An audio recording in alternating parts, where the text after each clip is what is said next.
dejen hacer a la diplomacia lo propio de la diplomacia. ¿Sí o no, Lucas? Sí, Silvia, yo creo que esa es una frase que aplica en muchos aspectos de la vida incluso, pero que yo creo que sí, siempre es muy importante la diplomacia y discrepancias habrá en muchos aspectos. Es común y corriente y es muy normal que uno no piense igual en muchas de las cosas, pero por los canales diplomáticos, y no solo por los canales diplomáticos, sino de una manera diplomática, las cosas se pueden solucionar, se pueden llegar a acuerdos. Yo sí creo en eso.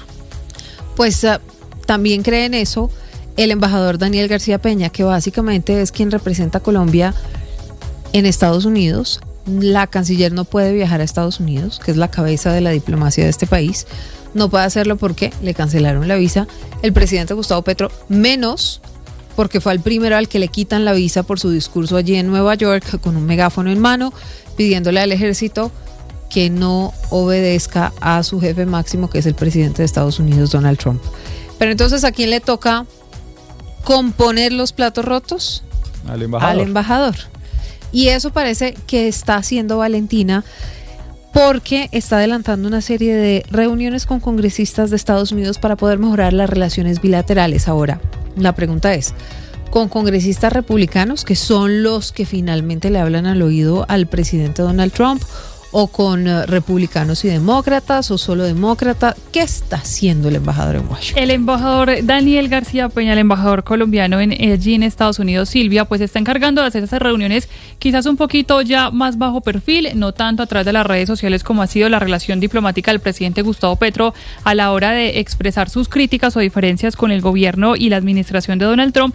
Está adelantando esta serie de reuniones con ambos partidos o con congresistas de ambos partidos, pero sobre todo con los que están en diferentes comisiones de los espacios y los temas que más necesita mejorar Colombia, porque de esas reuniones que ha adelantado en medio de esta nueva tensión diplomática, los temas centrales de conversación ha sido la seguridad y el comercio por el tema de los aranceles, pero también la seguridad a propósito de la desertificación condicionada que implementó Estados Unidos ante el aumento en los cultivos de coca en nuestro país. En este caso, algunas de las reuniones que ha mencionado públicamente o la que ha compartido en medio de este primer balance del embajador Daniel García Peña está la senadora del estado de Tennessee, Marsha Blackburn, que se encarga, por ejemplo, hace parte de la Comisión de Comercio. También ha estado con el senador Ron Paul, que se encarga de la Comisión de Seguridad Interna y sobre todo también que hace esas recomendaciones en cuanto al dinero que se le debe aportar, por ejemplo, a las ayudas que se le entregan a Colombia, y también han revisado esos temas de cómo deberían mejorar las relaciones entre ambos gobiernos, más allá de las diferencias políticas que tienen los presidentes, y esto fue pues un poco de lo que habló el embajador Daniel García Peña allí desde la Casa Blanca. Con los tres hablamos de la importancia de una relación que lleva 203 años entre Colombia y Estados Unidos. Nos centramos en temas de seguridad, en temas del comercio como un elemento complementario al desarrollo en Estados Unidos y Colombia, pero sobre todo la importancia de cómo una relación que lleva tantos años debe continuar y profundizarse para el bien del pueblo norteamericano, pero sobre todo para el bien del pueblo colombiano. El bien del pueblo colombiano es lo que han insistido entonces los políticos de ambos países, sobre todo teniendo en cuenta pues que cambia la presidencia en cualquiera de los dos países y las relaciones deben mantenerse. Recordemos que la tensión más reciente la explicábamos ayer y fue ese reclamo y esa petición de rectificación que hizo Estados Unidos al presidente colombiano, pues luego de las afirmaciones de la posibilidad de tener colombianos en medio de las embarcaciones que han sido blanco de ataques por parte de Estados Unidos en el Mar Caribe. Por ahora entonces continúa esta gestión desde la diplomacia para tratar de mejorar las relaciones entre Colombia y Estados Unidos. Silvia y Lucas. 9:39 p.m, pues fue la diplomacia la que evitó una situación más compleja el 26 de enero, ¿se acuerda, Lucas? Claro, tarea titánica que tuvo en ese momento el embajador Daniel García Peña, que estaba ya ahí liderando las relaciones entre Colombia y los Estados Unidos, y tuvo también el saliente canciller Luis Gilberto Murillo, que por 5 días le tocó allí, y eso se solucionó, Silvia, a través de canales diplomáticos. Son las 9:39 p.m. En otro punto del mundo, en Medio Oriente, hablemos sobre todo lo que han sido estas últimas horas cruciales para llegar a un acuerdo definitivo entre Israel y Hamás, que esto en la práctica va a ir permitiendo poner fin al conflicto, porque es que son varios pasos. Esto no es que el lunes para explicarle un poco a la gente, Lucas, que el lunes entonces ya o martes entregan a los rehenes y fin de la historia. No, aquí hay varios temas que hay que tratar. Uno de ellos, la entrega de armas. Sí. Otro tiene que ver con esas líneas sobre las cuales Israel va a hacer su retirada, el ejército israelí. También quién va a ser la cabeza de gobierno allí en la Franja de Gaza. Y como eso, otros temas. Entonces, este es un comienzo, sí, un buen comienzo también, pero todavía falta camino. Falta camino, es un plan, Silvia, de 20 puntos que presentó el presidente de los Estados Unidos, Donald Trump. Esta es la primera fase, tal vez lo más importante, que es ponerle fin a las hostilidades, que haya un cese al fuego, que sean liberados los rehenes que todavía estaban en manos de Hamás desde el 7 de octubre de 2023. Pero como usted lo dice, es la primera fase. Van a seguir negociaciones, van a seguir poniéndose de acuerdo en varios puntos, porque son 20 en total los que tiene el plan de paz presentado por los Estados Unidos. 9:41, vamos allí al lugar de la noticia con nuestra enviada especial, Caterina Ávila. Silvia, buenas noches. Pues la saludo desde Tel Aviv, en donde hoy hubo una jornada bastante larga que comenzó sobre las 2 de la mañana, cuando los familiares de los 48 secuestrados que todavía están en la Franja de Gaza llegaron hasta la Plaza de los Secuestrados, que es un lugar muy simbólico aquí en Israel, pues para celebrar el anuncio de ese plan y ese acuerdo entre Israel y Hamás. Pues el día termina con la aprobación de ese acuerdo por parte del gobierno israelí. En esa reunión que tuvieron con el primer ministro Netanyahu también hubo representantes de la delegación de Estados Unidos, y el primer ministro les agradeció por sus gestiones, y finalmente pues se decide llegar a un acuerdo para poner fin a la guerra entre Israel y Hamás. Precisamente estuvimos allí hablando con varias de las personas que asistieron a estos actos conmemorativos, marchas, celebraciones, bailes y cantos de todas las personas, y lo que nos dijeron fue que están a la espera de ver realmente que lleguen los 48 secuestrados al país. Hasta que no los vea, no sé si creer, pero quiero confiar. En este momento quiero confiar que va a pasar. Es la primera vez que firman el acuerdo, los dos lados coinciden, y el presidente Trump realmente hizo tan buen trabajo que, bueno, uno quiere confiar. Yo creo que hasta que los rehenes no llegan a la tierra de Israel, no puedo estar tranquila. Puedo respirar un poquito más, pero todavía no puedo respirar bien profundo. Por otra parte, otras personas aseguran que hay que empezar a mirar qué va a suceder con las personas que llegarán al país, pues por supuesto todas estas personas llegan con muchos traumas y muchos temas físicos. Por eso los hospitales aquí en Israel ya se están preparando para recibirlos y brindarles atención médica, pero también mental. Bueno, y ahora vendrá lo más difícil, que es la recuperación. O sea, hay mucha gente lastimada, hay 30.000 personas con post-trauma, todo el país está de trauma. No sabemos cómo van a volver los secuestrados, ninguno viene bien. Han sufrido torturas, humillaciones, violaciones, hambre, así que la recuperación va a ser muy lenta. No solo física, sino psíquicamente, y también los familiares. Pues este acuerdo contempla, entre otras cosas, en primer lugar, la liberación de los prisioneros palestinos. Son cerca de 1.900 personas, 200 de estas habrían sido condenadas a cadena perpetua, y también se estipula la liberación de los secuestrados que están en poder de Hamás. Muchos de ellos pues fueron asesinados, pero se espera que los cuerpos sean devueltos a sus familias, y el resto pues que están vivos, entre ellos el colombo israelí Elkana Bojbot, pues que vuelvan a sus casas. En cuanto a los prisioneros liberados, se exige que no regresen a Israel ni a los territorios, sino que sean enviados a Gaza o al extranjero. 9:44, Catherine, gracias, enviada especial de Blue Radio allí en Israel. Y justamente, ¿cuáles son los puntos más importantes de este acuerdo que está en su primera fase, pero que, como ya les hemos dicho, tiene en total 20 puntos y fue presentado por el presidente de los Estados Unidos, Donald Trump? Para eso nos conectamos a esta hora, 9:44, con Teresita Aya, nuestra analista internacional. Buenas noches.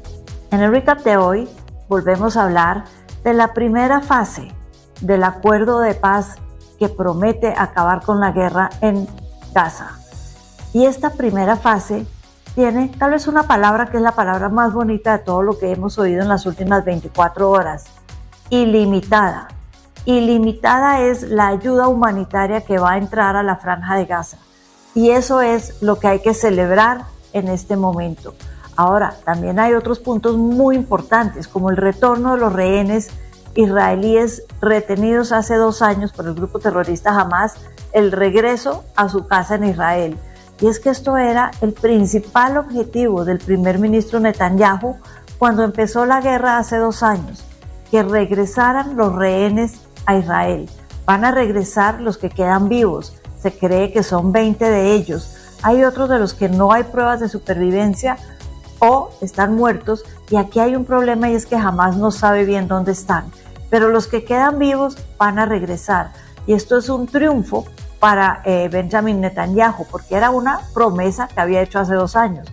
Otro triunfo, podríamos decir, es haber convencido a esa extrema derecha en el Parlamento israelí, el Knesset, de que le aprobaran esta primera fase, sobre todo que le aprobaran el retiro de las tropas que quedan en Gaza, y no el retiro total, sino el retiro parcial, porque esta extrema derecha había dicho ni un soldado israelí se retira hasta que esté aniquilado el grupo terrorista Hamas, pero accedieron a retirar, a separarse de casi la mitad de la zona de Gaza, y veremos la desmilitarización de Hamas. Esa viene en una segunda fase que se tendrá que negociar cuando termine esta, cuando vuelvan los rehenes y también cuando se liberen a los presos políticos que se van a dar a cambio de estos rehenes, cerca de 2.000. Muy importante, tan importante que el presidente Trump va a ir a firmar la primera fase. Repito, esto no es el fin de la guerra todavía, y sobre todo va a ir a ver cómo llegan estos rehenes de regreso a su casa en Israel. Y ahí empezaría una segunda fase a negociarse, que tendría que ver ahora sí con el desmantelamiento del grupo terrorista Hamas, su desarme, su desmovilización y el control de Gaza. ¿Quién se va a quedar con Gaza? ¿Quién va a administrar la Franja de Gaza? Queda todavía mucha tela por cortar, muchas palabras por cruzarse, pero me quedo como empecé por la palabra ilimitada, la ayuda que empieza a entrar a Gaza. 9:47 a.m. Rápidamente, don Miguel Garzón, en otra noticia del mundo. Hubo terremoto en Filipinas nuevamente y hay alerta de tsunami.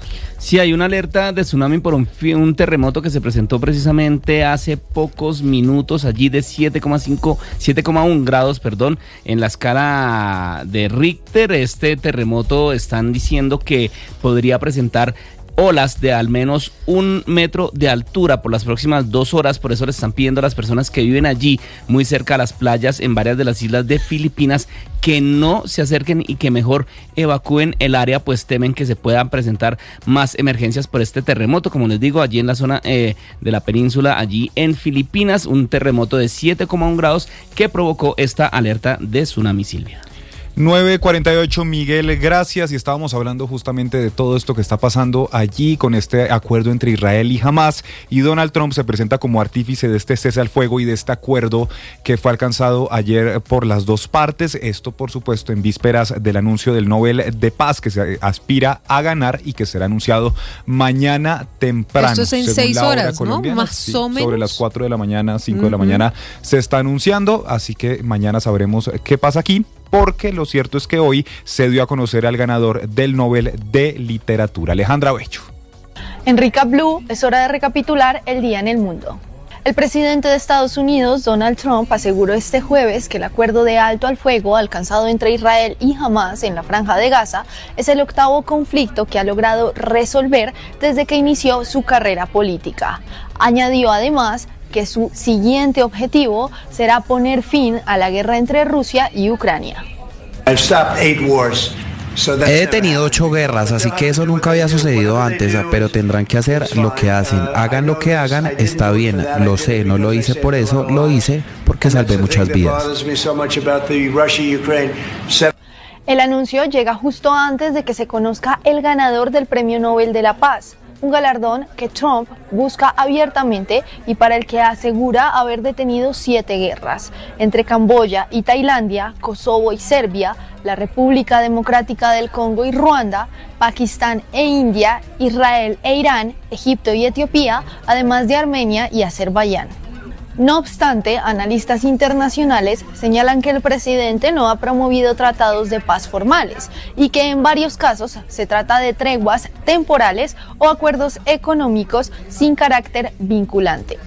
Aún así, el republicano se atribuye el logro de haber auspiciado acuerdos como el de Armenia y Azerbaiyán, que incluyó la creación de la llamada Ruta de Trump para la Paz, o el alto al fuego entre India y Pakistán en Cachemira.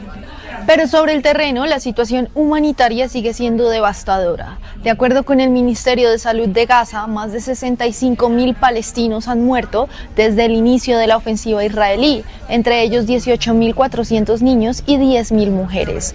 La relatora especial de la ONU, Francesca Albanese, advirtió que las cifras podrían ser 10 veces mayores, lo que elevaría las víctimas a más de 600.000 personas. Y mientras los focos internacionales se concentran en el Medio Oriente y Ucrania, otro frente de violencia preocupa a la comunidad internacional: Nigeria. En redes sociales se ha difundido falsamente que 500.000 de cristianos fueron asesinados en 2023 en este país. Sin embargo, informes de organizaciones como Amnistía Internacional y la Sociedad Internacional para las Libertades Civiles desmienten esa cifra. Según sus reportes, los homicidios reales rondan entre 8.000 y 16.000 víctimas, resultados de ataques yihadistas y conflictos étnicos. Entre 2009 y 2023, más de 50.000 cristianos y 43.000 musulmanes han muerto en ese país, donde Naciones Unidas alerta sobre una crisis humanitaria en ciernes. Y en medio de este convulsionado panorama global, la Academia Sueca anunció este jueves el ganador del Premio Nobel de Literatura 2025, el escritor húngaro László Krasznahorkai, reconocido por su obra convincente que reafirma el poder del arte en medio del terror apocalíptico. El autor, considerado heredero de Franz Kafka y Thomas Bernhard, ha explorado en sus novelas la violencia, la fe y la belleza como motores de resistencia.